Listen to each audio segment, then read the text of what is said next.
सितंबर 2025 की यह बात है। दिल्ली में एक विहार एक कॉलोनी है। यहीं पर एक बड़ी सी कोठी होती है और उस बड़ी सी कोठी के अंदर एक नौकरानी जो 24 घंटे की यहीं रहती है, यहीं सोती है, यहीं खाती है और यहीं पर काम भी करती है।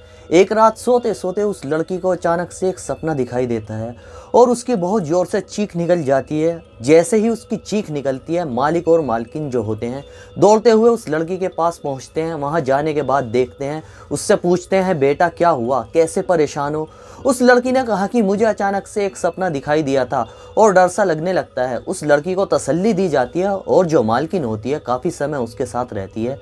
उसके बाद यह वक्त बीत जाता है। 2-3 दिन बाद फिर उस लड़की को वही सपना दिखाई देता है और जैसे सपना दिखाई देता है तो उसकी फिर से चीख निकल जाती है। अब मालिक ने उस लड़की से पूछा कि बेटा तुम बड़ी डरी डरी रहती हो, सहमी सहमी रहती हो, क्या दिक्कत है, क्या परेशानी है, मैं तुम्हारी क्या मदद कर सकता हूँ, तुम मुझे अपने पिता की तरह मानो, कोई दिक्कत कोई परेशानी है तो मुझे तुम ज़रूर बात कर सकती हो। लेकिन उस नौकरानी ने उस मालिक से कहा कोई भी ऐसी बातचीत नहीं है कि वह शांत हो जाती है। लेकिन तीसरी बार फिर उसको वही सपना दिखाई देता है और जो सपना दिखाई देता है तो उसकी चीखें निकल जाती हैं। इस बार मालकिन ने मालिक की भूमिका निभाई और वो उसके पास जाती है, उसको अपने सीने से लगाया, उसको पुचकारा दुलारा, उससे कहा बेटा तुम इतना क्यों परेशान हो, क्या दिक्कत है, क्या परेशानी है, क्या बात है, तुम रात में सोते सोते एकदम चीखने लगती हो, डर जाती हो, डरी सी रहती हो, सहमी सी रहती हो, मैं तुम्हारी माँ की तरह हूँ, तुम मुझसे यह बात बता सकती हो। जैसे ही उस नौकरानी ने उस मालकिन ने यह बात सुनी,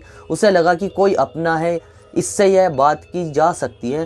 तभी उस नौकरानी ने कहा कि मैं जब भी सोती हूँ, जब भी आंखें बंद करती हूँ, मेरे सामने कुछ तस्वीरें चलती हैं और ख़ासकर जैसे आंखें बंद होती हैं तब एक आवाज़ आती है और वो आवाज़ जो आती है वो मेरा नाम लेती है। बहुत आराम से, धीरे से, संजीदा करके जब बुलाती है तो मैं एकदम डर जाती हूँ, चौंक जाती हूँ और तभी मैं पसीने पसीने हो जाती हूँ। इसके बाद उससे पूछा कि बेटा ऐसा क्या है, यह कौन है जो तुम्हें आवाज़ लगाता है। उसने कहा कि यह एक मेरी सहेली है जिसका नाम सोनिया है।